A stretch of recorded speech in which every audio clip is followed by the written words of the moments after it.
El Señor bendice a su pueblo con la paz.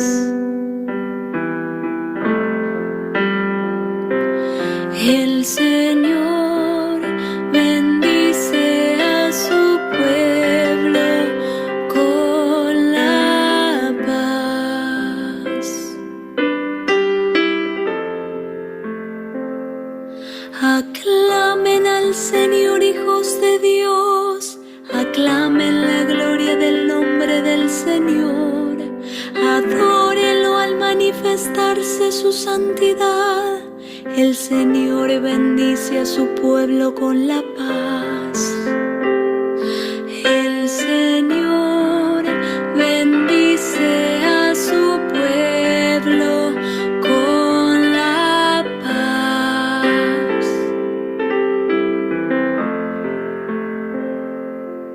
La voz del Señor sobre las aguas. El Señor está sobre las aguas torrenciales. La voz del Señor es potente. La voz del Señor es majestuosa. El Señor bendice a su pueblo con la paz. El Dios de la gloria hace oír su trueno. En su templo todos dicen gloria. El Señor tiene su trono sobre las aguas celestiales. El Señor se sienta en su trono de Rey eterno.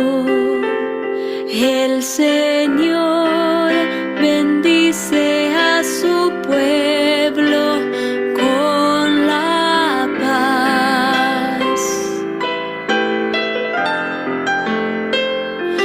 El Señor bendice a su pueblo con la paz.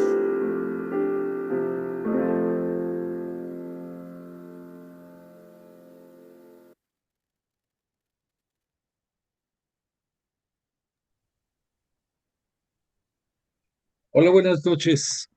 Qué placer que Dios nos permite la oportunidad de volvernos a encontrar hoy día lunes 19 de mayo del año 2025 en nuestro espacio virtual de estudio bíblico.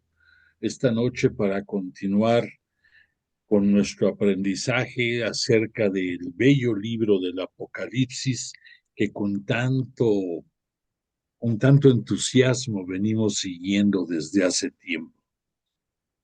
Por lo tanto, te invito a que, como todas las sesiones, comencemos por lo principal y primero, dando alabanza y gloria a Dios Padre a través de Jesús de Nazaret, y de corazón digamos en el nombre del Padre, del Hijo y del Espíritu Santo. Amén. Padre nuestro que estás en el cielo, santificado sea tu nombre, venga a nosotros tu reino, hágase tu voluntad en la tierra como en el cielo. Danos hoy nuestro pan de cada día. Perdona nuestras ofensas como también nosotros perdonamos a los que nos ofenden. No nos dejes caer en la tentación y líbranos del mal. Amén. Invocamos también a la Santísima Virgen María. Dios te salve María, llena eres de gracia, el Señor es contigo. Bendita eres entre las mujeres y bendito el fruto de tu vientre Jesús. Santa María, Madre de Dios, ruega por nosotros pecadores, ahora y en la hora de nuestra muerte. Amén. E invocamos al Espíritu Santo, todos juntos. Oh Espíritu Santo, don de Dios y fuerza de lo alto, fuente de agua brotante de vida eterna, desciende y mora en nuestros corazones. Haznos verdaderos adoradores del Padre. Condúcenos a la plenitud de la verdad y transfórmanos en testigos de Jesús para llevar su nombre hasta los confines de la tierra. Amén. Gloria al Padre, al Hijo y al Espíritu Santo, como era en el principio, ahora y siempre, por los siglos de los siglos. Amén. Bueno, pues le pedimos con gran fe a Jesús de Nazaret y al poderoso Espíritu Santo, que como todas las sesiones nos tengan la misericordia de estar entre nosotros para ayudarnos a comprender mejor la palabra de Dios. Y nuestra intención particular de esta noche, como ha sido en las últimas 2 semanas, va de la mano de el papado de León XIV, el Santo Padre, que el día de ayer fue su misa de inauguración papal.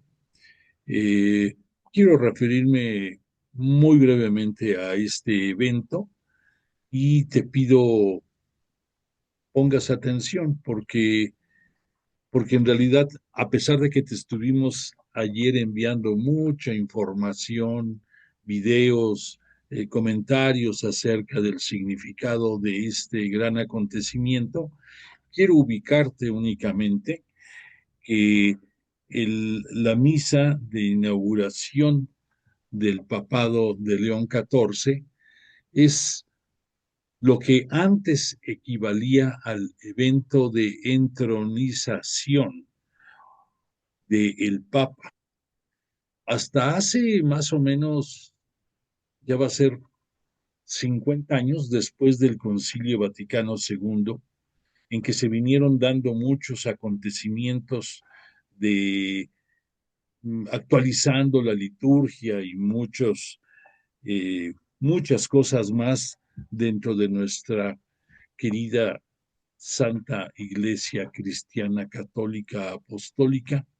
Uno de ellos fue lo relativo a la ceremonia de entronización, que le dicen algunos, otros le decían de otras formas, pero en el fondo era que el Papa comenzaba su pontificado recibiendo la mitra de 3 niveles, la mitra que eran 3 coronas en sí, una de ellas que simbolizaba que estaba sobre cualquier representante terrenal, la siguiente era que estaba como pastor de la iglesia, y la última, la más alta, la superior, que era el vicario de Pedro en este mundo.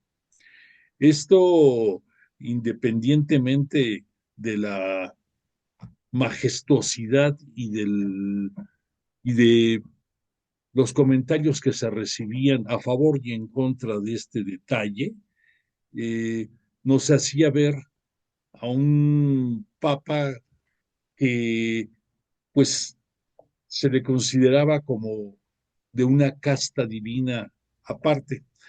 A partir del pontificado de Juan Pablo I, el extinto papa que duró 33 días nada más al frente de la iglesia, y posteriormente con, con ajustes que cobraron una seriedad ya con el Papa Benedicto XVI, se cambió totalmente esto y se convirtió en lo que ayer vimos, una misa de inicio del papado, en este caso de León XIV. En este hay algunas razones para lo cual se cambió. Por ejemplo, entre otras, dicen, después de que fue electo, como él dice, sin mérito alguno por sus compañeros cardenales, el Papa León XIV celebró una misa dentro de la Capilla Sixtina, en donde ahí, pues, agradeció a Dios la deferencia que le manifestó a través de sus compañeros cardenales y por otra parte, por otra parte sirvió como un acto, pudiéramos decir, de obediencia de los cardenales hacia su investidura, algo que en aquel tiempo atrás se daba en la ceremonia de coronación. Esa era la otra de las palabritas, coronación o entronización del Papa en turno. Entonces, esto te digo la razón por la cual ya no era válido. Ya le habían demostrado su fidelidad y obediencia. Por eso en la misa de ayer, a manera únicamente simbólica, 12 personas le manifestaron su lealtad, pero estas 12 personas es una mezcla de diferentes actores que conformamos la actual Iglesia Cristiana Católica Apostólica, porque había igual 3 cardenales o obispos, o sea, había 2 sacerdotes, había también un religioso, había una religiosa, había un matrimonio y había 2 jóvenes. Todos ellos en conjunto conformamos distintos segmentos de los que participamos en la iglesia. Ahí estuvimos representados. Entonces, a través de ellos, le manifestamos nuestra lealtad al sumo pontífice y eso pues tiene otro significado. Otro detalle importante que te quiero comentar es que esa triple corona, esa mitra de triple corona, ahora está sustituido, como tú puedes ver, por la clásica vestimenta de obispos, de cardenales y del propio Papa. Pero otro detalle importante es que lo que distingue dentro de su vestimenta al sumo pontífice es esto que te estoy marcando ahorita, el palio. El palio, que aunque es un nombre que significa diferentes cosas dentro de los ornamentos y accesorios religiosos, porque igual puede ser un dosel, un toldo para transportar y cubrir al Santísimo Sacramento de un lugar a otro, pero en este caso el nombre de palio se refiere a esta especie de estola que el Papa porta. Este palio, te quiero comentar, tiene un significado muy particular, porque está elaborado con lana que procede de 2 diferentes corderitos que el día de Santa Inés, que si no me equivoco es por enero, son presentados al Papa en turno. Él los bendice y después estos dos corderitos, por cierto, uno adornado con flores blancas y otro adornado con flores rojas, simbolizando el corderito blanco, la castidad y virginidad de Santa Inés, y el que tiene flores rojas, su martirio y entrega de su vida, y por eso el color rojo, una mártir dentro de nuestra querida religión.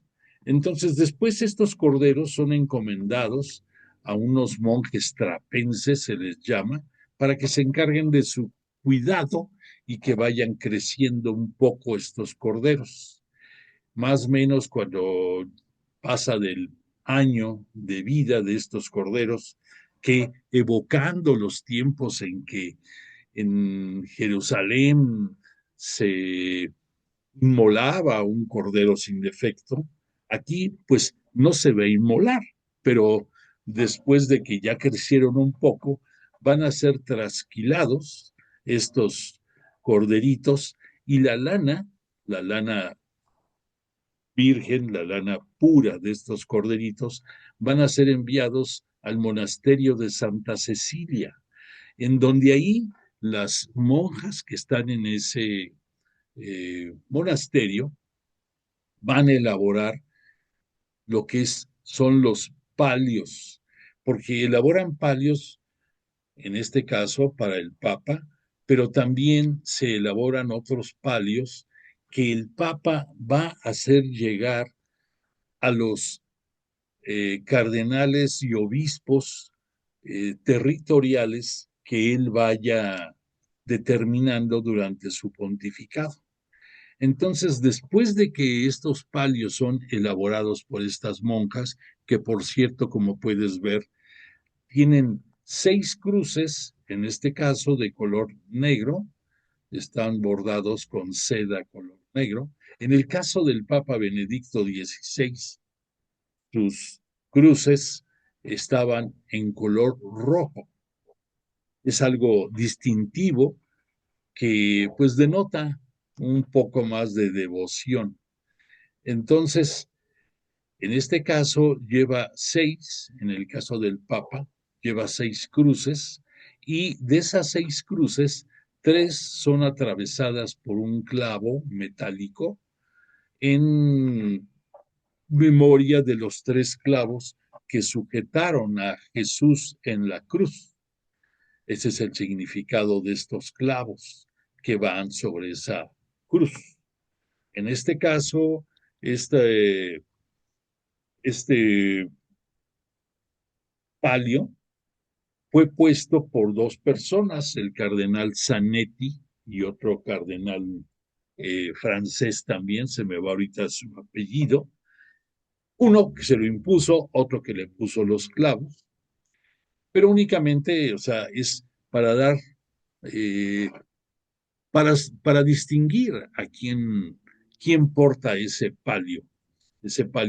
El significado más profundo y más hermoso para todos nosotros es que este palio es una evocación del buen pastor.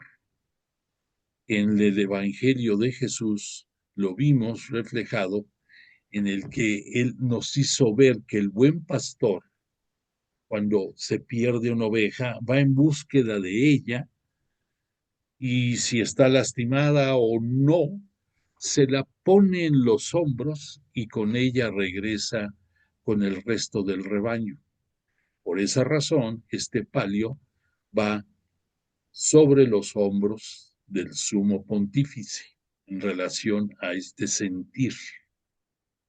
Pero la otra insignia que ayer recibió el Papa también, no lo vemos aquí muy claro, pero aquí está el anillo papal, el anillo del pescador, el anillo que distingue a los vicarios de Pedro en este mundo. Ah, perdón, eso, para acabar con lo del palio, te comento, los palios que se elaboran adicionales, en una urna se conservan sobre la cripta del apóstol Pedro, bajo el altar mayor de la Basílica de San Pedro y, repito, se le van a ir haciendo llegar a los obispos metropolitanos o los que manejan una zona determinada como una arquidiócesis enorme por instrucciones del Papa.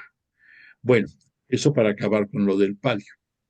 En el caso del anillo del pescador, te comentaba, el anillo del pescador es el símbolo de que él es el vicario de Cristo en este mundo y tiene la imagen del apóstol Pedro y también trae grabado alrededor del anillo papal el nombre en latín del pontífice en turno. Este, este anillo sirve, además de mencionar que él es el sucesor de Pedro en este mundo y que es pescador de hombres, como Jesús le pidió a Pedro que lo iba a ser pescador de hombres. Además significa que el Papa en la antigüedad, con ese anillo y con el uso del lastre, autentificaba documentos importantes como por ejemplo las bulas en tiempos pasados. Además de eso, pues sirve como un símbolo que nada más él puede portar. En tiempos pasados, estamos hablando hasta antes de la pandemia, era costumbre de muchas personas besar el anillo papal que portaba el sumo pontífice, no la mano, sino el anillo papal. Esto, por razones de higiene y de costumbre, se ha ido haciendo a un lado y únicamente sigue sirviendo como un símbolo de la primacía en este mundo del sumo pontífice como representante de Pedro y como vicario de Cristo. Aquí, ese anillo papal es el anillo que cuando fallece un sumo pontífice es destruido. No pensemos que es destruido por otra razón más que para evitar la falsificación de algún documento en que se vea el anillo de un pontífice que ya no existe. Pero no creas que es un derroche de dinero y hay otro y otro anillo. No, no, no. Los anillos papales, una vez que fueron destruidos para evitar el mal uso, son fundidos y de ahí sale el nuevo anillo para el siguiente pontífice. Entonces, en una palabra común, las están reciclando, ¿no? Reciclando. Y me parece correcto porque pues el símbolo existe, pero pues la optimización de los recursos también. Eso es importante. Bueno, pues te quiero comentar ya por último que este báculo, que así se le llama a esta cruz que porta el Papa León XIV, también no creas que es un báculo nuevo. Este báculo tiene mucha historia. Este báculo lo usó desde Paulo VI y después estuvo también en uso con pontífices posteriores como Juan Pablo II, como Benedicto XVI y el propio Papa Francisco. Varias ocasiones tuvimos el gusto de verlo con este báculo. Entonces también, pues, qué bueno que se conserve esta tradición y que sea un símbolo sentimentalmente fuerte que nos habla de trascendencia y que nos habla de continuidad de nuestra santa y única iglesia fundada por Cristo. Te quiero decir únicamente ya para terminar este comentario que pues por esa razón te estuvimos enviando muchos videos e información sobre lo que ayer sucedió en esa multitudinaria presencia. Se calcula aproximadamente 150,000 personas reunidas, no solamente en la Plaza de San Pedro, sino hasta calles adicionales. Era impresionante. y que también estuvieron presentes autoridades del mundo, eh, como del mundo importantes, como presidentes, entre otros. Obvio, estuvo la presidenta de Perú, ahí estuvo el vicepresidente de Estados Unidos, muchas autoridades más. Y entonces, repito, no confundamos, fue la apertura, pero ya no con ese carácter que antiguamente detonaba únicamente como una casta privilegiada y aparte, porque ya ni es entronización, ni es coronación, y esto nos habla de que el sumo pontífice está al servicio de la fe, al servicio de la religión y consciente de que sus dos responsabilidades son el ser buen pastor. Y la segunda importante que te quería decir con relación al anillo papal, el cardenal que le impuso el anillo papal al sumo pontífice es el famoso cardenal Tagle, ese cardenal que estaba entre los posibles papables que se mencionaba. Y lo importante de esta persona es que él es el que preside el dicasterio de la evangelización. Entonces, atacabitos.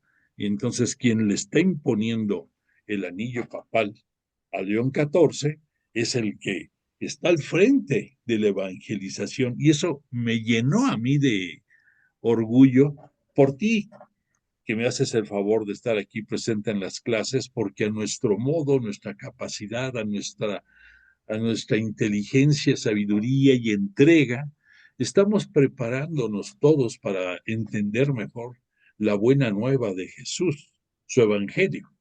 Y entonces en ese anillo estamos simbolizados no solamente la misión del Papa León XIV, tú también estás representado en ese anillo porque tú también tienes la misión de llevar la palabra de Jesús hasta los confines de la tierra.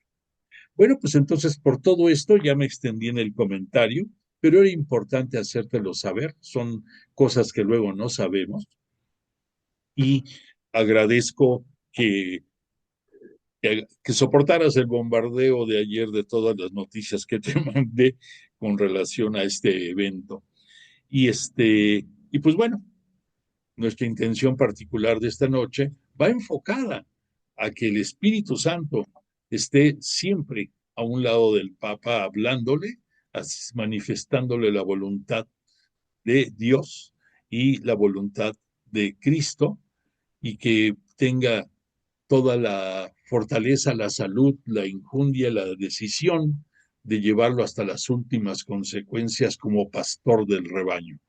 Por esa razón, el salmo que te pusimos ahora, para abrir esta clase, va relacionado con esa paz que Dios nos da a todos nosotros, y que este salmo, que nada más te comento, es de la autoría del rey David, estaba inspirado en el Génesis, en donde está la narración del diluvio universal. Por eso en su temática habla de aguas también, además de la paz que nos brinda Dios. Ya ve Dios para aquellos tiempos, Dios Padre para nosotros, también nos habla evocando lo que fue ese triste episodio de cuando Noé y sus privilegiados que se salvaron por voluntad divina van a repoblar este mundo después de que se desencadenó la ira de Dios, la ira de Yahvé, que eso pues tenemos que puntualizar, no es que sea una ira malentendida, es una justicia obrada por Dios. Tú como padre, como mentor, como tío, no sé, lo que sea, tú cuando reprendes a alguno de tus cercanos, y más si son tus hijos, no lo haces por ser colérico, no lo haces por ser malo, lo haces para evitar un mal mayor y para anticiparte a muchas cosas que le pueden afectar a nuestros hijos. Pues así debemos de entender en las Sagradas Escrituras cuando escuchamos esa expresión de la ira de Dios. No es que Dios sea un colérico empedernido que nada más disfrute haciéndonos sufrir. No tendría sentido entonces que hubiera hecho la creación. La creación la hizo por amor a nosotros, y tan grande es su amor que nos envió a su Hijo en los tiempos de la plenitud, y lo estamos estudiando. Entonces, que nos quede claro, cuando escuchemos esa expresión, la ira de Dios es la justicia de Dios. Bueno, pues ya dicho todo esto, vamos a continuar con nuestro estudio del Apocalipsis. Hemos estado avanzando bastante y nos encontramos ahorita en el momento en que este Juan es invitado por el ángel del Señor, que en este caso es el ángel también de Jesús, que lo está invitando a que se asome al cielo, al nuevo cielo. Y esto lo estamos viendo a partir del capítulo 4 en el libro de los 7 sellos. Ya hablamos en la clase pasada que nos presentó una visión maravillosa, una visión extraordinaria de la majestad de Dios y de la majestad del Cordero. Ya vimos que el anciano que está en el trono con vestidura blanca, con cabellos blancos que nos hablan de su sabiduría eterna, con ese arco iris que está alrededor de él, al frente nos presenta al cordero degollado, a ese cordero que es la representación de Cristo, de Jesús, desde el punto de vista humano, que está al frente de la majestad divina en el nuevo cielo, en estas imágenes que nos presenta el ángel, que le está presentando a Juan, y que este Juan embelesado está escuchando las teofanías, está escuchando las alabanzas que los 24 ancianos, que los 4 vivientes, que ya vimos que es la simbolización de los ángeles que, según la tradición judía, custodiaban los 4 puntos cardinales de este mundo y dirigían los vientos. Recordemos que en aquellos tiempos todavía no habían anticipado que la Tierra era redonda. Se imaginaban una Tierra en un solo plano, y también se imaginaban que ese plano estaba dominado en gran parte por las aguas, por ese mar que vamos a ir viendo aquí poco a poco, cómo es la representación de lo incógnito, cómo es la representación de lo que nos preocupa, lo que nos asusta, en lugar en donde están las bestias que nos pueden hacer caer en muchos momentos. Bueno, pues ya vimos que este anciano le va a tiene en su mano derecha, en la mano poderosa, tiene un libro, que aquí vemos su representación en donde está el cordero, y este libro, escrito, nos dice Juan, por el anverso y el reverso, tiene 7 sellos. Y una voz poderosa, más o menos como una trompeta, nos dice, está invitando a ver quién es digno de abrir ese libro. Y pues nadie es capaz de acercarse, ya no digamos abrirlo, sino de acercarse a este libro. El ángel, para hacerte claro, preguntó con voz fuerte: ¿quién es digno de abrir el libro y soltar sus sellos? Nadie, nos dice aquí en nuestro libro del padre Carrillo Alday, del Apocalipsis, nos cita que nadie, ni en el cielo, ni en la tierra, ni bajo el mar, era capaz de hacerlo. La expresión de nadie bajo el mar, no pensemos en lo que estamos hablando de estos monstruos marinos, sino que ahí era una forma de decir, nadie en el lugar de muertos, en el Hades o en el Sheol, Hades para los griegos, Sheol para los hebreos, nadie, o sea, ni en ningún nivel tenía la dignidad para poder abrir este libro.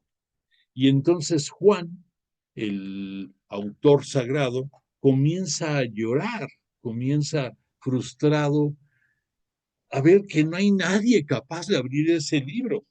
Y entonces uno de los ancianos le dice a Juan, no llores, porque el león de la tribu de Judá, el retoño de David, él podrá abrir el libro y sus 7 sellos.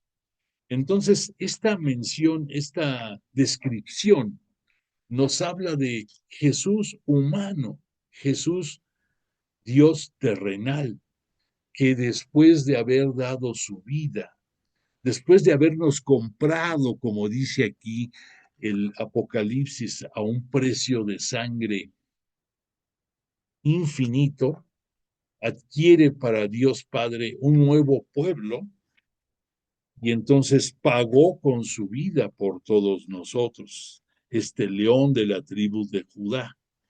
Esta descripción del león de la tribu de Judá, te recuerdo, viene también desde un episodio de que se encuentra en el Génesis, en el cual Jacob está bendiciendo a sus hijos poco antes de morir. Y entre ellos está la descripción de Judá como el león de Judá. De ahí viene, desde ahí viene esta descripción.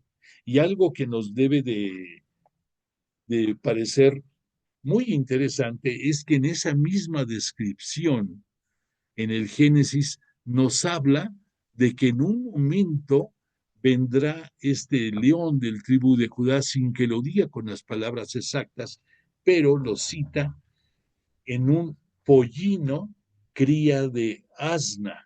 Y te recuerdo cómo entró Jesús de Nazaret en su calidad humana, en su calidad de Hijo de Dios y de Mesías, a Jerusalén, en su entrada triunfal que conocemos ese domingo de Ramos. Por un lado, entra y todo mundo poniendo palmas, que las palmas, vamos a ver, luego te enviaré una relación. En el lenguaje apocalíptico significa victoria, significa alabanza, significa relajamiento, significa grandeza. Por esa razón, los judíos cuando celebraban su celebración del Sukkot, la festividad de las tiendas, en que recordaban el tiempo que pasaron en el Éxodo, lo hacen todavía hasta nuestros días, subiéndose a sus azoteas y haciendo una especie de cabañas y las tapizan de palmas como un símbolo de esa paz, como un símbolo de esa compañía divina que a través de la nube que les fue acompañando en el Éxodo, durante 40 años tuvieron el pueblo elegido de Dios durante su éxodo. Bueno, pues entonces, después de que ya entendimos claramente que se está refiriendo en el Apocalipsis al león de Judá, a ese descendiente de Jacob, que recordemos que después de, en un sueño que tuvo Jacob, ahí Dios Padre le va a cambiar el nombre de Jacob a Israel. Y de ahí viene la denominación de israelitas a los integrantes del pueblo elegido de Dios, que en el monte Sinaí, por voluntad, por disposición divina y mediando Moisés, Dios Padre adquirió al pueblo de Israel como su pueblo personal, su pueblo particular, y así será hasta el fin de los tiempos. Pero Jesús, su Hijo de Dios Padre, a precio de sangre adquirió al nuevo pueblo de Israel, en donde además de los judíos, está toda la humanidad entera, entre otros, porque es de todos los tiempos, desde los que antes existieron, los que estaban en época de Jesús y los que hemos llegado después, entre ellos tú y yo, estamos en ese nuevo pueblo de Israel, en la Jerusalén, en lo que va a ser cuando lleguemos al cielo, la Jerusalén celestial, esa ciudad que terrenalmente habitaron y vivieron los judíos, seguidores del judaísmo. Ahora esa nueva ciudad de Israel, ese nuevo cielo de Israel que está conociendo aquí este Juan en esta descripción que nos hace, ahí es en donde tenemos la morada que Jesús nos habló durante su permanencia en este mundo y que deseamos habitarla próximamente. Perdóname.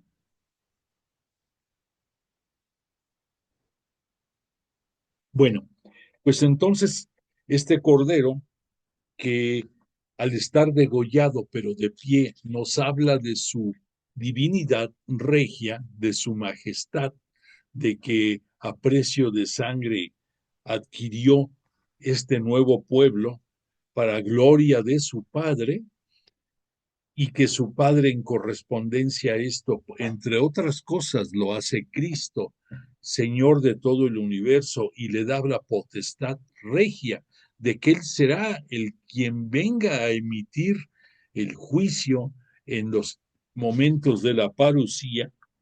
Entonces, Él es el que, este Cordero Inmolado, el que va a abrir el libro de los 7 sellos. Ese libro que ni Él mismo sabía de su contenido, solamente lo tenía Dios Padre visualizado, y que nos habla de eventos, como hemos hablado, de eventos proféticos, algunos ya sucedidos y otros que se están desarrollando en los tiempos en que se está escribiendo el libro del Apocalipsis. No nos está hablando de tiempos futuros, no nos está hablando de los tiempos de la parucía, por lo cual toda la voluntad de Dios Padre que nos aguarda para la época de la parucía es distinta a los 7 sellos que vamos a ver que el Cordero Inmolado va a abrir. Y el contenido eh, de esos, eh, de lo que va a suceder al final de los tiempos, ni Jesús, nuestro Cristo y Señor, lo conoce. Él va a venir sobre una nube que es la representación del Espíritu Santo en gloria y poder en los tiempos de la parucía, a juzgar a vivos y muertos, y ahí en el libro de los que van a llegar al cielo, al nuevo cielo, y los que no, lo conoceremos en su momento. Bueno, pues entonces este cántico nuevo, como podemos decir, que es el cántico al Cordero Inmolado, que los 24 ancianos y los 4 ángeles, los 4 vivientes que están ahí, están entonando, se refieren a esos pueblo comprado por Jesús para gloria de Dios Padre. Te voy a dar un detallito antes de que se me vaya, porque aunque pertenece a la narrativa de el curso de Jesús de Nazaret, interesa que lo traigamos aquí a colación. Te he dicho que de acuerdo a los judíos, ellos pensaban que estos 4 vivientes estaban en los 4 puntos cardinales y movían los vientos que surcaban sobre las aguas, que eso es la representación del Espíritu Santo sobre las aguas. Ahorita quizás comprendas un poquito mejor la hipótesis, te lo digo, la hipótesis del por qué cuando Jesús de Nazaret resucitó glorioso el domingo de la resurrección, hay 2 ángeles en la narrativa. La explicación legal, de acuerdo a los judíos, es que 2 testigos son necesarios para dar veracidad a un hecho.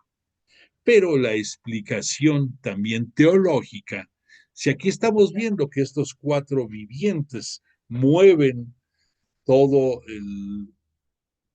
todos los vientos que dominan la tierra, pensemos que el significado de esos dos ángeles que nos citan, uno en la cabeza y otro a los pies de donde estuvo el cuerpo de Jesús, probablemente nos están hablando del oriente y el occidente. Entonces, el simbolismo es de que la resurrección de Jesús aplica para todos, para toda la humanidad, para todos los pueblos, para todos los que integramos este pueblo adquirido a precio de sangre por Jesús de Nazaret y que está simbolizado en ese nuevo cielo que Juan está teniendo oportunidad de conocer. Bueno, entonces los cuatro vivientes y los 24 ancianos, repito, están entonando un cántico nuevo, y este cántico nuevo, su razón de ser es porque todos son un reino de sacerdotes y nación santa, o sea que todos estamos determinados, estamos marcados, estamos sellados por el Espíritu Santo desde el momento de nuestro bautismo para ser reyes, sacerdotes y también profetas. Por eso estamos destinados, nuestra misión es que pertenezcamos a este reino de sacerdotes y seamos una nación santa. Entonces, el himno angelical que escucha Juan al estar aquí en el cielo, él lo interpreta como un himno de toda la creación. O sea, es un himno que le están tributando a Cristo los ancianos, que probablemente en esos ancianos está representado los patriarcas del Antiguo Testamento. No solamente identifiquemos a las 12 tribus de Israel, sino también los patriarcas que dirigieron al reino de Dios antes de en el Antiguo Testamento.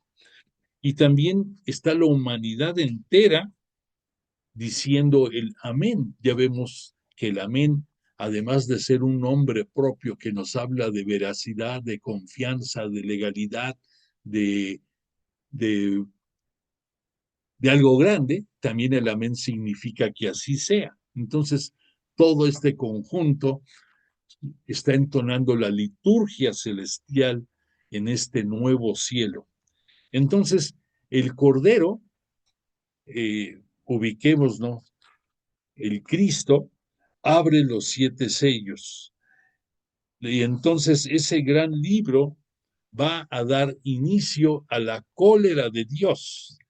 Ya hablamos en este mismo día que la cólera, la ira, no significa otra cosa más que la justicia de Dios. Entonces, efectivamente, va a citar momentos y fenómenos cruciales que pudiéramos interpretar en algún momento determinado como, caray, nos puso como dados el Señor, nos fue como en feria, pero entendámoslo, es consecuencias de nuestros actos. En este caso, no está hablando de algo particular, sino de una nación, en este caso de la nación de Israel, de la nación de Judía, ese pueblo elegido por Dios. Pero entonces nos empieza a hablar de este futuro escatológico de los últimos tiempos que se está dando en esos momentos. Por lo tanto, el primer sello que va a abrir, el primero de los 7 sellos que va a abrir el Cordero, nos va a mostrar un caballo blanco. Y dice así, más o menos, para que nos ubiquemos, capítulo 6, para los que están siguiendo en la Biblia, y para los que están siguiendo el libro del Padre Carrillo, en la página 61 nos encontramos. Y dice el Cristo, nuestro Cristo, en la narrativa de Juan, dice, y seguí viendo cuando el Cordero abrió el primero de los 7 sellos. Oí al primero de los 4 vivientes que decía con voz como de trueno, ven, le está invitando a Juan a que se asome a ver lo que ese libro, ese sello, está mostrando. Miré y había un caballo blanco, y el que lo montaba tenía un arco. Se le dio una corona y salió como vencedor y para seguir venciendo. Te lo explico en una manera más sencilla. Esta representación del caballo blanco nos lleva a la posibilidad de que lo que está viendo este Juan es una escenificación del pueblo parto. Has de decir, bueno, ¿cuál es el pueblo parto? El pueblo parto fue un pueblo antiguo perteneciente al imperio persa. Ya posteriormente, con el paso del tiempo, vamos a identificarlo como una parte del terreno que hoy pudiera estar ocupando Irán. Pero en este momento, el pueblo parto es un pueblo muy feroz, muy sanguinario, muy cruel, que fue quizás uno de los pocos que enfrentó al Imperio Romano en muchísimas ocasiones. Es más, al Imperio Romano le costó varias derrotas, algunas vergonzosas, de parte de los partos, porque no se dejaban y estaban siempre queriendo defenderse y hasta dominar al Imperio Romano. Por, por esa razón, aquí vemos que nos habla de un jinete con un arco, porque los partos fueron expertos manejadores del arco y por supuesto de las flechas, al grado tal que tenían una dinámica impresionante, y una de esas vergonzosas derrotas de los romanos fue porque aparentaron que iban a tomar la huida, y ya una vez encabezando la huida, de repente volteaban ya con el arco cargado y a descargar toda la andanada de flechas sobre el enemigo y causar estragos brutales. Entonces, el Imperio Romano le costó demasiado trabajo vencer a los partos. Se habla que más o menos fue hasta el año 63, ya de la nueva era, en que pudieron dominar los romanos a los partos. Y entonces los partos se convierten en vasallos del Imperio Romano. Por eso aquí nos habla de que el jinete de ese caballo blanco porta una corona, porque en el Apocalipsis la expresión de corona es de un rey vasallo del Imperio Romano. Y después de esto, eh, otro detalle muy importante de estos partos, después de que Persia, ya, ya no digo los partos, sino Persia, dominara a los judíos, gracias a Ciro el persa, va a llegar el momento en que van a poder ser liberados un poco del cautiverio que tuvieron en Babilonia los hebreos. Y después va a venir el dominio de los griegos a través de Alejandro Magno. Y recordemos que en el caso de Alejandro Magno, él murió sin dejar descendencia física directa. Entonces Alejandro Magno se dividieron sus posesiones terrenas, los reinos conquistados, sus principales generales. Entre otros, hubo uno de nombre Seleuco, muy sanguinario, muy cruel. Hubo otro Antíoco Epifanés, que también fue tremendo. Y en el caso de los partos, fueron tan tesoneros y tan aguerridos que llegaron ellos a vencer al Seleucida Antíoco Epifanés. Seleucida porque venía de la dinastía del general Seleuco, de las fuerzas de Alejandro Magno. Entonces, en pocas palabras, esos partos fueron un reino, un pueblo, perdón, no un reino, un pueblo muy aguerrido, muy sanguinario, que le costó sangre, sudor y lágrimas a los romanos poderlos vencer y que ya en su momento los hicieron vasallos de ellos y a través de los partos pudieron conquistar muchas otras naciones. Pero también los partos tuvieron que ver en el triste episodio como vasallos de los romanos en las persecuciones sobre los cristianos. Entonces pasaron a ser parte de esa nación opresora. Bueno, pues entonces, fíjate que te quiero dar un último detalle para que veas qué tan fuerte era la personalidad y presencia de esos partos. Se dice que el emperador Nerón, perdóname, Nerón fue despiadado, sanguinario y cruel, y él fue el que impulsó mucho el, la, el hecho de que Roma fuera la ciudad divina y que el César, el emperador, el Augusto, era el Dios en la tierra. De ahí de él viene mucho y por esa razón, pues se soltó tremendamente la persecución de los cristianos en su tiempo que él estuvo como emperador. Nerón, dentro de sus desvaríos, hizo lo que le llaman una gira teatral y fue a recorrer muchas partes del imperio y se presentaba como Dios y Señor. Bueno, pues llegó a tanto su locura que en uno de sus desvaríos y momentos de debilidad se suicidó. Pero la tradición romana habla de que Nerón iba a regresar entre el ejército parto y que iba a vencer a Roma. Fíjate hasta dónde te das cuenta de la calaña y de la dimensión de estos partos.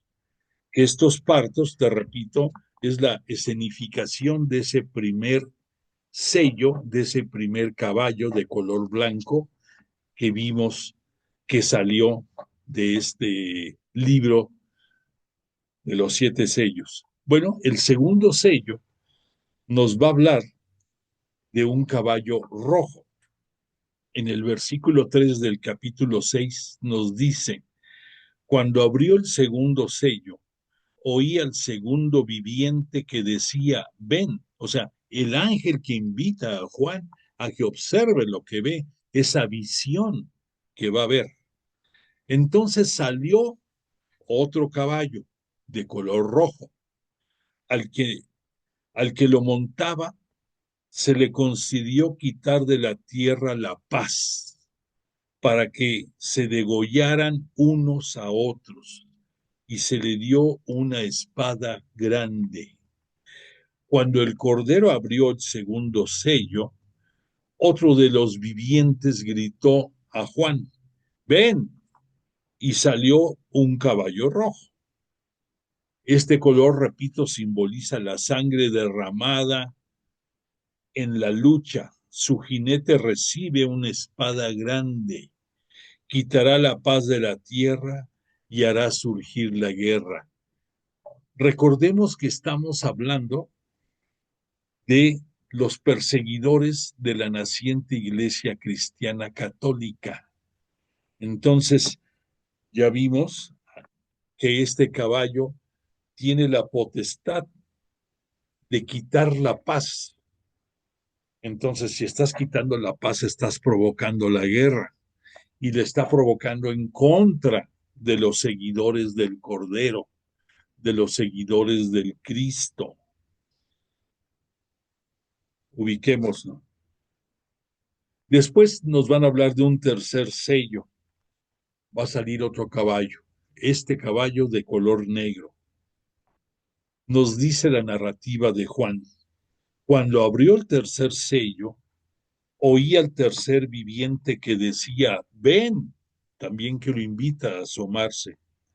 Miré entonces y en la visión había un caballo negro. El que lo montaba tenía en la mano una balanza, y oí como una voz en medio de los cuatro vivientes que decía, 1 litro de trigo por denario, 3 litros de cebada por 1 denario, pero no causes daño al aceite y al vino. Cuando se rompió este tercer sello, la imagen de este caballo negro, ¿qué es lo que está simbolizando? Está simbolizando la carestía y la escasez en tiempos de guerra. Ese balanza que nos presenta, ubiquémonos, es para poner ahí el peso de alguna materia prima, de algún ingrediente. En este caso nos habla tanto del trigo y también nos habla de la cebada. Y le da un valor al trigo de 1 denario por litro. Para que te des una idea, en aquellos tiempos el denario era la moneda corriente que circulaba en Jerusalén. Y 1 denario era el equivalente a una jornada de trabajo, a la paga por una jornada de trabajo. Por eso tú, en una de las parábolas de Jesús, vemos que él les pagó a los que fueron a trabajar a su vid y les dio 1 denario, sin importar el tiempo que estuvo trabajando, para que te des una idea. Pero entonces, hazte la idea ahorita de que aquí lo que está simbolizando es que en esa escasez y carestía alcanzan precios brutales lo necesario para vivir, al grado de que vas a estar dispuesto o vas a estar obligado a pagar todo lo que ganaste en un día por obtener 1 litro o el equivalente, dijéramos 1 kilo más menos, que pudiera entrar en 1 litro de trigo. Eso lo necesitas para hacer pan. Entonces, ¿qué podrá salir de eso? A lo mejor un pan que a duras penas alcanzarán migajas todos los pertenecientes a tu familia. Y si no lo haces así, pues la cebada que un poco más económica, pero que de ahí casi no hacían panes, alcanzará 3 medidas por 1 denario también. Entonces, el simbolismo es que va a haber hambre, no absoluta, pero quizás esa luego es peor, porque a ti no te ha pasado hipotéticamente que tú digas, híjole, para lo mal que estoy, ¿cómo quisiera ya no estar en este mundo? ¿Cómo quisiera ya desaparecer? Pero ¿qué pasa cuando a lo mejor te aparecen unas migajas de pan y las consumes? Digo, estoy hablando hipotéticamente, no deseo para ti ni para nadie una escasez, pero que en tu mente circule eso. En un momento de desesperación que no tuvieras ni siquiera para comer, dirías, ¿cómo quisiera desaparecer de este mundo? Pero si dentro de tu tragedia aparecen morusas, migajas, migas que te puedan saciar un poco, no que te nutran, no que te saquen adelante, pero que permiten que no mueras, quizás prolongan tu agonía y tu angustia y tu sacrificio. Pues eso es lo que estamos viendo con este tercer caballo, el caballo negro. Y después, en el cuarto sello va a salir otro caballo, el caballo verde. Y vemos en la narrativa de Juan que dice, cuando abrió el cuarto sello, oí la voz del cuarto viviente que decía, ven. Miré entonces y había un caballo verdoso. El que lo montaba se llamaba Muerte y el Hades le seguía. El Hades, ya sabemos, es el nombre que en griego se le da a la muerte. En hebreo sería el Sheol, en latín sería el Inferni. en castellano pues, sería, no sé, el lugar de los muertos. Ok. Entonces, a este caballo verde se le dio poder sobre la cuarta parte de la tierra. Imagínate qué horror, la cuarta parte de la tierra, para matar con la espada, con el hambre, con la peste y con las fieras de la tierra. O sea, un poder sin límites para que como quiera el Señor muerte, junto con la peste, junto con los buitres, junto con toda la carroña que se va a desarrollar, acabe con con la cuarta parte de la humanidad. Y por si fuera poco, si es necesario, tiene espadas y tiene otros recursos más para vencer a la cuarta parte de la humanidad.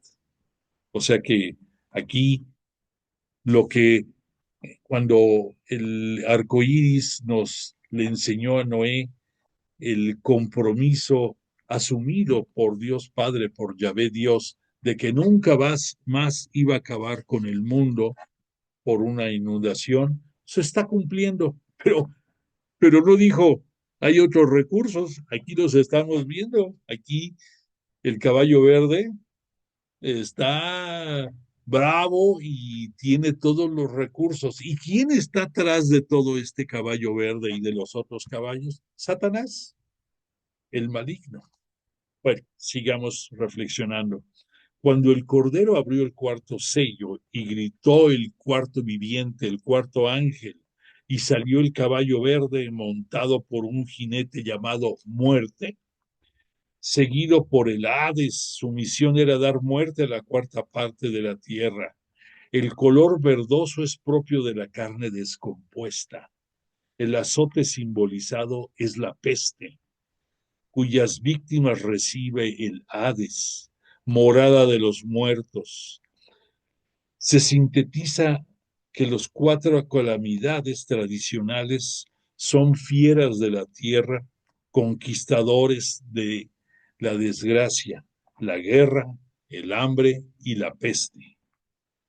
Y llegamos al quinto sello, los mártires bajo el altar, capítulo sexto, versículo 9. Cuando abrió el quinto sello, vi debajo del altar las almas de los degollados a causa de la palabra de Dios y del testimonio que mantuvieron. Se pusieron a gritar con fuerte voz: ¿hasta cuándo, dueño santo y veraz, vas a estar sin hacer justicia y sin tomar venganza por nuestra sangre de los habitantes de la tierra? Preguntaban en forma de cántico estas almas bajo el altar que se están manifestando y dirigiéndose al Cordero. Entonces se le dio a cada uno un vestido blanco y se le dijo que esperasen todavía un poco hasta que se completara el número de sus consiervos, hermanos que iban a ser muertos como ellos. Aquí, qué triste escenario, imagínate, nos está simbolizando Juan que bajo el altar, lo cual nos hace hipotéticamente ubicarnos en el altar de los holocaustos del templo de Jerusalén, bajo este altar se encuentran las almas de todos esos cristianos católicos que, dando muestra de su fe en Jesús, ofrendaron su vida, fueron muertos por fieras, fueron muertos por gladiadores, fueron muertos por cuadrigas que los arrastraron en el circo romano. Veto a saber todas las calamidades que los llevó a entregar su vida por la fe. Y Jesús, el Cristo, el Cordero, les pide que tengan calma y les da un vestido blanco. ¿Qué significa el color blanco? Ya vimos que el color blanco significa victoria, que el color blanco significa gloria. Pero les dice el Cordero, tengan calma, esperen a que se junten los que faltan, y ya hablaremos en pocas palabras, en palabras llanas a nuestro estilo. Aguanten un poco porque todavía faltan otros que entreguen su vida por la causa de la Iglesia Cristiana Católica. Probablemente se trata de mártires del tiempo de Nerón. Aquí ya hablamos que Nerón fue más o menos por el año 50, pero después por el año 90 Domiciano va a ser la segunda gran persecución. Entonces entendemos que esto se está desarrollando en un intervalo entre ambas persecuciones. Y entonces el Cordero les pide, aguanten porque todavía faltan otros de la camada que van a morir entregando su sangre con siervos y hermanos. Pero la súplica, bueno, más que súplica, la queja de las almas es reclamo al Cordero, ¿hasta cuándo? ¿Hasta cuándo vas a ejercer justicia? ¿Hasta cuándo vas a castigar a los opresores? Eso es difícil, pero nos ubicamos, nos ponemos en el lugar de estos que entregaron su vida, y quizás yo también hubiera dicho lo mismo, y quizás tú. Sabemos, ya vimos que en el Apocalipsis hay tres fases. Uno, la opresión; la otra, la derrota del opresor; y la última, la sumisión del opresor y la gloria del pueblo de Dios. El mal no podrá ser, el bien, perdón, el bien no podrá ser derrotado por el mal. El bien siempre ganará. Pero eso no quiere decir que sea fácil, ni que sea instantáneo, ni que sea rápido o de acuerdo a nuestra voluntad. La sabiduría divina, la omnipresencia, la omnipotencia y la omnisciencia que goza Dios y también Jesús, no la entendemos. El sexto sello, hablamos en el versículo 12, la cólera divina. Esto es interesante. Y seguí viendo cuando abrió el sexto sello. Se produjo un violento terremoto y el sol se puso negro como un paño de crin y la luna toda como sangre y las estrellas del cielo cayeron sobre la tierra como la higuera suelta sus higos verdes al ser sacudida por un viento fuerte. Y el cielo fue retirado como un libro que se enrolla, y todos los montes y las islas fueron removidos de sus asientos, y los reyes de la tierra, los magnates, los tribunos, los ricos, los poderosos y todos esclavos o libres, se ocultaron en las cuevas y en las peñas de los montes. Y dicen a los montes y a las peñas, caed sobre nosotros y ocultadnos de la vista del que está sentado en el trono y de la cólera del Cordero, porque ha llegado el gran día de su cólera, y a quién podrá sostener. Esto es una serie de explicaciones que nos hablan de signos mesiánicos y de signos que vemos en las relaciones que muchos profetas nos hacían, eventos cósmicos, eventos astronómicos que denotan la presencia divina, pero una presencia molesta, una presencia que infunde temor, una presencia que infunde pánico, ¿por qué no decirlo? Y dentro de la narrativa que nos dice aquí, para que veas hasta dónde llega estos signos atroces, que los exégetas dicen que cuando se refiere a que la estrella del cielo cayera sobre la tierra, se refieren a Satanás. Es una representación de ese ángel caído que es enviado a la tierra. Entonces está aquí narrando eventos, a través de eventos y manifestaciones cósmicas, momentos dentro de la historia de la salvación adversos a nuestra paz como integrantes de la Iglesia Cristiana Católica.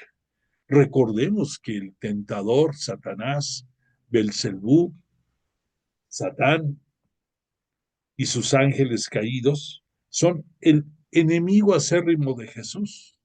Y por lo tanto, viene aquí, nos está hablando de cómo se incrusta en la tierra y está sobre todo lo que puede ser adverso a Jesús, moviendo las voluntades de todos, de los magnates, tribunos, ricos, poderosos, de esclavos o libres, y todos desearían ocultarse en las cuevas y no saber nada de nada. O sea, es una narración de las calamidades traídas por el maligno a este mundo. Entonces, esta cólera divina que se va a manifestar como justicia vendrá en el séptimo sello, en las visiones que continúan. Entonces, antes de abrir el séptimo sello, se presentan a manera de intervalos dos cuadros grandiosos de los cristianos salvados. El primer cuadro se refiere a la inserción de dos visiones, 144,000 preservados. Esto ya lo vemos en el capítulo séptimo, en los versículos 7 al 8, 1 al 8, perdón. Dice, después de esto vi a los cuatro ángeles de pie en los cuatro extremos de la tierra que sujetaban los cuatro vientos de la tierra, para que no soplara viento ni sobre la tierra, ni sobre el mar, ni sobre ningún árbol. Luego vi otro ángel que subía del oriente y tenía el sello de Dios vivo.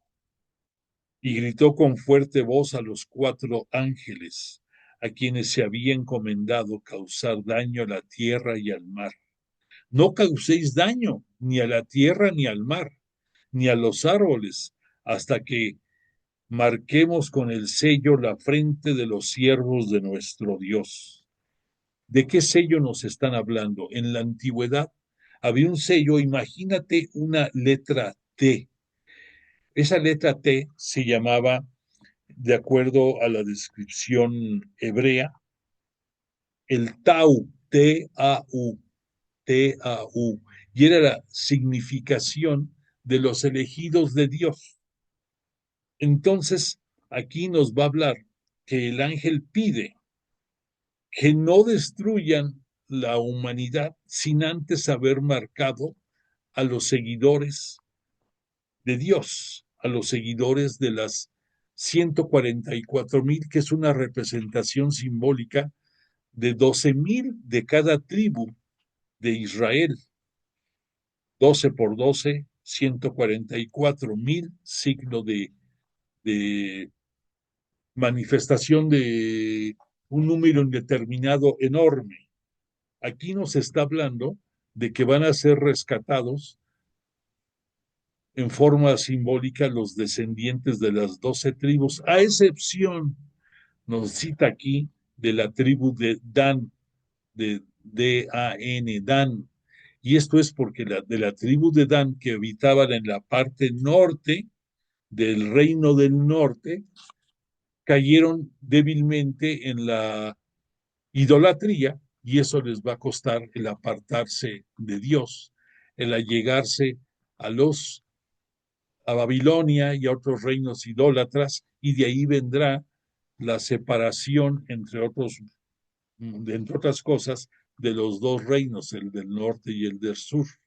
Entonces, aunque Dan es una de las 12 tribus, no están marcados por haber caído en la idolatría. Entonces, los ángeles piden que esperen a que sean marcados con ese sello en la frente los 144,000. Ya te dije que es simbólica. Y hay otra escenificación que nos habla de la gran turba celeste, de los versículos 9 al 17. Dice Juan, después miré y había una muchedumbre inmensa que nadie podía contar, de toda nación, razas, pueblos y lenguas, de pie delante del trono y del Cordero, vestidos con vestiduras blancas y con palmas en sus manos. O sea, por un lado victoria, por otro lado alabanza. Y gritan con fuerte voz, gritan con fuerte voz. La salvación es de nuestro Dios, el que está sentado en el trono y del Cordero. Y todos los ángeles que estaban en pie alrededor del trono, de los ancianos y de los cuatro vivientes, se postraron delante del trono, rostro en tierra, y adoraron a Dios diciendo: Amén, alabanza, gloria, sabiduría, acción de gracias, honor, poder y fuerza a nuestro Dios por los siglos de los siglos. Amén. Uno de los ancianos tomando la palabra me dijo: esto que están vestidos con vestiduras blancas, ¿quiénes son y de dónde han venido? Yo le respondí: Señor mío, tú lo sabrás. Me respondió: estos son los que vienen de la gran tribulación. Han lavado sus vestiduras y las han blanqueado con la sangre del Cordero. Por eso están delante del trono de Dios, dándole culto día y noche en su santuario. Ya no tendrán hambre ni sed, porque el Cordero que está en medio del trono los apacentará. Ya vimos que apacentar significa los alimentará. Y esto, ¿cómo te alimenta a ti el Cordero de Dios? El Cordero de Dios a través de la Eucaristía. Entonces, estos que están ahí van a ser apacentados por la sangre del Cordero a través de la Eucaristía. Los guiará a manantiales de aguas y de vida. O sea, el Espíritu Santo los guiará y Dios enjugará toda lágrima de sus ojos. Entonces, la visión que está teniendo Juan es que ese resto de los que iban a entregar su vida han llegado y que ese resto junto a los que estaban bajo el altar, a través de la sangre derramada y con la sangre del propio Jesús, nuestro Cristo y Señor, han limpiado su vestimenta y ahora tienen gloria y poder y van a participar del santuario y del trono de Dios y del estar en ese salón junto al Cordero de Dios, gozando por toda la eternidad. Las características de estos bienaventurados son que visten vestiduras blancas, como símbolo de felicidad, pureza, alegría y victoria. Llevan palmas en las manos, emblema de triunfo y de victoria. Están ante el trono de Dios, gozando de su presencia. Con sus perpetuos ministros le tributan culto día y noche en la liturgia celeste. O sea, ese pueblo de sacerdotes y ese pueblo de santos están dándole culto día y noche en esa liturgia celestial perenne por siempre a Dios y a Cristo, al Cordero de Dios. Dios extiende su tienda sobre ellos para incorporarlos en su amistad como miembros de una misma familia. Las palmas y la tienda evocan la alegría de la fiesta. No serán tocados de ninguna desdicha. El Cordero será su pastor. Dios enjugará sus lágrimas. Y ya por último, abre el Cordero el séptimo sello. Silencio en el cielo. Dice el versículo 8, el capítulo 8, versículo 1. Cuando el Cordero abrió el séptimo sello, se hizo silencio en el sello, como de media hora. El silencio de media hora quiere simbolizar un tiempo de espera. El gran día de la cólera de Dios no se presentará de inmediato. Se trata de una tregua en espera de la conversión de los paganos. Habrá todavía lugar para una serie de 7 plagas. O sea, va a haber más todavía. Pero el Cordero está dando una tregua para que los paganos se conviertan al cristianismo y lo va a hacer a través de sus apóstoles por su predicación, por llevar el evangelio. Lo va a hacer también a través de fenómenos cosmogónicos y astronómicos, y lo va a hacer a través de muchos recursos, entre otros la aplicación de plagas que nos va a tocar ver en la próxima clase, algo similar a lo que sucedió en Egipto previo a la salida para el Éxodo. Por lo tanto, en una actualización y aplicación te puedo decir que nuestro Dios no es un Dios ajeno a la historia del hombre. Es el mensaje de este apartado. Se infiltra misteriosamente en cada uno de los acontecimientos de cada pueblo, de cada nación, de cada etnia, de cada hombre. Nuestra tarea es, ayudados por la gracia divina, por la gran gracia divina, pudiéramos decir, descubrir esa acción amorosa de Dios en nuestra historia y en nuestras vidas. Los mártires que han derramado su sangre por Cristo ocupan un sitio especial ante el trono de Dios y del Cordero. Bueno, pues pudimos acabar este episodio de los 7 sellos y realmente es impactante y pues seguimos cada día más entusiasmados e inquietos por ver lo que sigue en este bello libro del Apocalipsis, en este cántico de esperanza cristiana y triunfo de la iglesia perseguida. Le agradecemos a Jesús de Nazaret y a su Espíritu Santo el que nos hayan acompañado y que nos ayudan a entender los designios divinos.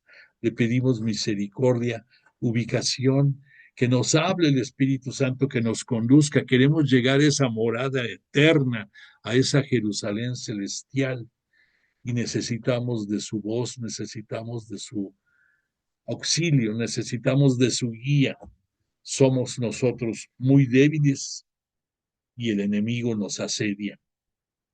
Pues que Dios nos concede esta gracia a través del Cordero degollado, a través de nuestro Cristo y Señor, nuestro Rey de Reyes y Señor de Señores, y podamos seguir adelante. A ti te agradezco tu presencia y te invito a que el próximo lunes continuemos hablando de las plagas que van a seguir en esta narrativa del Apocalipsis. Te invito a que des constancia de tu presencia. Deseo para ti una buena semana, salud, ventura y bienestar para tu familia, mucha alegría, y te pido que des constancia de tu presencia y que tengas buena noche. Te pongo la canción de cierre y te invito a que descanses. Gracias.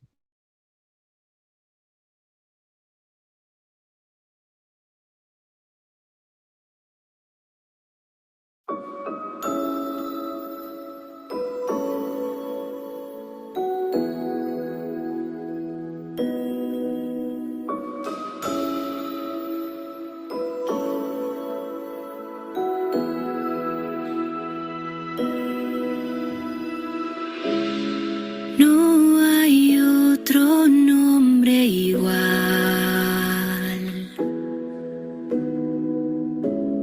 con el poder y la autoridad de Jesús,